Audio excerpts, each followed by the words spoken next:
Ahmedabad plane ક્રેશના 4 મહિના બાદ અચાનક જ આ જગ્યાએ રાત્રે સંભળાવા લાગી ચીસો. આજુબાજુમાં રહેતા લોકોનું જીવવું થયું મુશ્કેલ.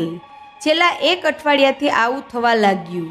રાત્રે 8 વાગ્યા પછી લોકો અહીંથી પસાર થતાં પણ ડરવા લાગ્યા.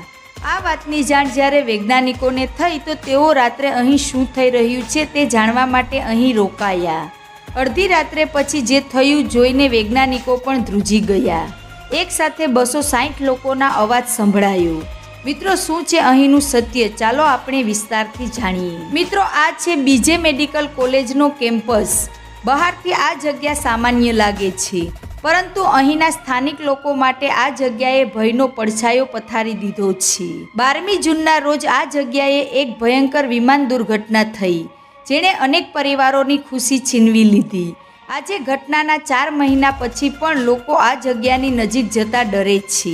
આ દુર્ઘટનાના એર ઇન્ડિયાની ફ્લાઇટ AI-171ની હતી, જે અમદાવાદથી લંડન જઈ રહી હતી. વિમાનમાં 242 લોકો સવાર હતા. ટેક ઓફ થયાના ગણતરીની મિનિટોમાં જ વિમાન ક્રેશ થયું. આ ઘટનામાં 270 લોકોના કરુણ મોત થયા, જેમાં વિમાનના 241 મુસાફરો અને જમીન પરના 29 લોકોનો સમાવેશ થાય છે. એક મુસાફરનો ચમત્કારિક બચાવ થયો હતો. વિમાનના ટુકડા 3 ભાગમાં વિભાજિત થઈ ગયા હતા. એક ભાગ જ્યાં રહેઠાણ ક્વાર્ટર્સ હતા, બીજો ભાગ ગાર્ડન અને રસ્તા પર પડ્યો, જ્યારે વિમાનની પૂંછડી મેડિકલ કોલેજના મેચ હોલ સાથે અથડાઈ. આ દુર્ઘટનામાં ઘણા ડોક્ટરો અને એક ડોક્ટરની ગર્ભવતી પત્નીનું પણ મોત થયું હતું. નિવૃત્ત આર્મી ઓફિસર અને સ્થાનિક દુકાનદારો જેવા સાક્ષીઓએ જણાવ્યું કે જો પ્લેન થોડાક સેકન્ડ વહેલું કે મોડું પડ્યું હોત તો તે વધુ ગીચ વસ્તીવાળા વિસ્તારમાં કે હોસ્પિટલ પર પડે, જેનાથી મૃત્યુ આંક ઘણો વધી શક્યો હોત. દુર્ઘટના પછી આ જગ્યાએ અનેક અફવાઓ ફેલાઈ. સોશિયલ મીડિયા પર વિડીયો વાયરલ થવા લાગ્યા, જેમાં દાવો કરવામાં આવ્યો કે રાત્રે અહીંથી ચીસો અને ડરવાનો અવાજ સંભળાય છે અને આ જગ્યા ભૂત પ્રેતનો નિવાસસ્થાન બની ગઈ છે. આ રહસ્યમય અવાજોએ લોકોના મનમાં ભય પેદા કર્યો.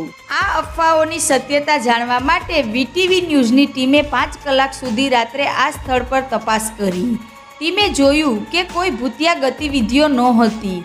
જે અવાજો લોકો સાંભળી રહ્યા હતા તે ખરેખર ઇમારતમાંથી ફૂંકાતા જોરદાર પવન અને વિમાનના કાટમાળના કારણે થતા હતા.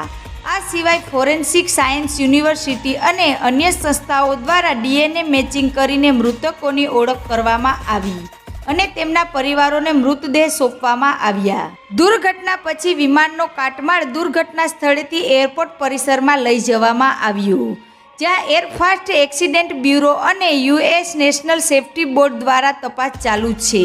જોકે દુર્ઘટનાનું ચોક્કસ કારણ હજુ સ્પષ્ટ થયું નથી, પરંતુ અફવાઓનો અંત આવી ગયો છે. મેઘાણીનગરની આ ઘટનાએ ભયને પાછળ છોડીને એક ઊંડી વેદના છોડી છે. આ એક એવું સ્થળ છે જે અફવાઓથી નહીં પરંતુ તેની પાછળની કરુણ વાસ્તવિકતાને કારણે હંમેશા યાદ રહેશે. આજના માટે આટલું જ. જય હિન્દ.